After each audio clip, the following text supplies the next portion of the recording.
Olá, eu sou a Rita Fuel, que esse é o Momento Calunga, hoje trazendo um trecho de Ideias Fortalecedoras que, como vocês sabem, já está disponível na Amazon em e-book, tá? E hoje o trecho é de um texto chamado Palmadas de Deus, onde Calunga diz assim: se você está percebendo que quer as coisas e não consegue, é porque esta conquista não está conforme a lei. Pode ser que um dia esteja, mas agora não está. E se você começa a desfazer das leis de Deus, começa a dar uma de espertinho ou espertinha, querendo tomar pela força o que não é seu direito, desprezando os princípios da convivência consigo próprio e com os outros, que formam a base da ordem universal, isso não pode ficar por isso mesmo, não. Desonestidade e safadeza têm um preço muito caro. Então veja só, é um trecho em que Calunga está falando de preço, tá? E ele falando de preço, ele nos leva a uma questão que muitas vezes não é bem compreendida, mas a gente fala demais no meio espírita sobre esse assunto, que é a questão do resgate, né? Então a ideia que a gente tem de resgate é que a gente vai quitar uma promissória, né? A gente vai pagar uma dívida.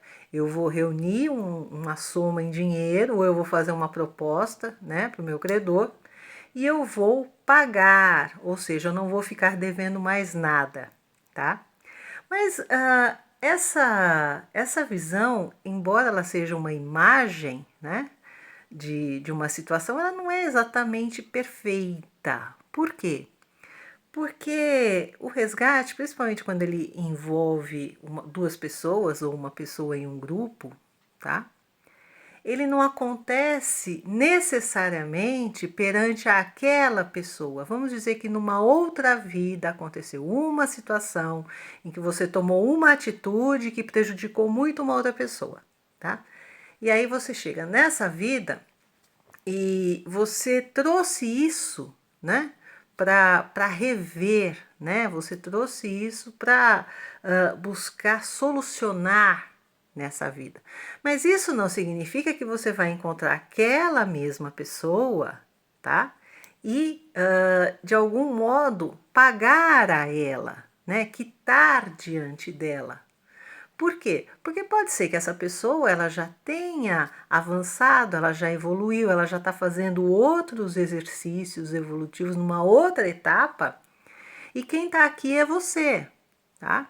Então o que, que acontece? Muitas vezes vai surgir uma situação semelhante que vai trazer à tona em você aqueles mesmos sentimentos, aquelas motivações, né? Talvez até um sofrimento diante daquilo, mas você vai ser, de alguma forma, vai lhe ser oferecida a oportunidade ou de fazer a escolha antiga, de agir como antes, ou de agir melhor, tá?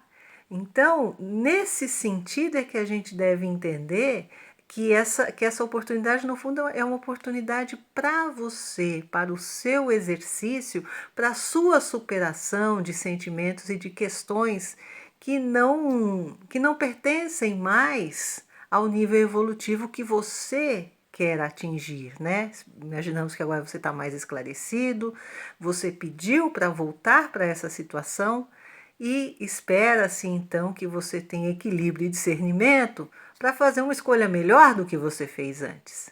Então a ideia é essa. Agora, é muito comum a gente ouvir falar numa expressão que é mediunidade de resgate. Gente, mediunidade não é resgate, tá? Mediunidade é uma faculdade humana que todos os seres humanos têm. Em alguns ela não aparece muito, mas ela aparece como intuição, como inspiração. Em outros ela aparece mais claramente, com efeitos, com formas de utilizar, inclusive, essa mediunidade, né, para o bem, para ajudar as pessoas, para muitas vezes trazer mensagens de conforto, para trazer orientação, né? Então, o que, que acontece? A mediunidade, ela não é um resgate, mas ela é uma oportunidade de você lidar com as questões que estão dentro de você para ser trabalhadas. Então, muitas vezes, você é um médium que vai realmente trazer um esclarecimento, um consolo, uma mensagem de um parente, de alguém que queira se comunicar, e você faz esse intercâmbio, né, entre o desencarnado e o encarnado. Às vezes você vai atuar, por exemplo, naquelas chamadas reuniões de desobsessão, em que na verdade você ajuda esses espíritos a se libertarem de determinadas situações, a melhorarem, a se esclarecerem, tá? Ajudando o espírito que está muitas vezes influenciando negativamente a vida de alguém, você também está ajudando essa pessoa. Então, se você aproveita essa oportunidade, isso é o que mais importa, e a gente nem costuma olhar isso como resgate, né? Porque na verdade é um exercício maravilhoso e um imenso aprendizado, tá? Então, mediunidade de resgate, no meu entender, na minha modesta opinião, não existe, tá? Agora, essas oportunidades que eu vou chamar aqui de reparação, né? De reconstrução, não vou chamar de resgate, elas surgem geralmente nas relações sociais e na família, né? Aquelas pessoas que muitas vezes são difíceis para você no seu convívio, que você tem, às vezes até devido a experiências passadas, você tem reservas, você tem dificuldade, né? Então, muitas vezes você está perto dessa pessoa nessa encarnação para desfazer esse conflito, desfazer esse desentendimento a partir de atitudes melhores, tá? Que vem de sentimentos melhores e da vontade de realmente melhorar, tá? Então, presta atenção que às vezes está acontecendo em torno de você agorinha mesmo. Então, de fato, como é que você muda? Né? Qual é essa mudança que acontece em você? Eu anotei aqui uma frase do Herculano Pires, né? Um espírita que, se você não conhece, você deveria conhecer, porque ele tem uma obra incrível e ele tinha um programa de rádio no qual ele respondia questões, né, dos ouvintes, chamava No Limiar do Amanhã.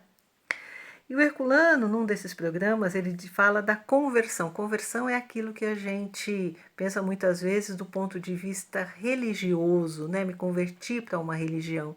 Mas ele fala em conversão numa perspectiva mais ampla. Ele fala que a conversão é quando um espírito muda de posição mental e emocional. Ou seja, meus pensamentos são diferentes e devido a isso eu já não me sinto mais com aquele peso, com aquele ranço de outras vidas, tá? Eu estou me sentindo então renovada, tá? E dentro dessa questão das consequências, né, a gente não vive sem consequências. Os nossos pensamentos, as nossas palavras, os nossos gestos, as nossas ações têm consequências, tá? Então, quando a gente está pensando em consequência, a gente também tem que pensar no que é que a gente está pensando que é liberdade. E para isso eu trouxe uma frase que é do Osho, tá? O Osho diz o seguinte: as pessoas falam de liberdade, mas o que querem é irresponsabilidade, tá? Você quer fazer o que bem entender sem que nada te atinja, sem que nada volte. Só que a lei do universo não funciona desse jeito, porque é nesse equilíbrio entre liberdade e consequência que a gente evolui, tá bom? Então ficamos por aqui hoje. Um grande beijo, muita paz, gratidão pela audiência. Até o próximo Momento Calunga.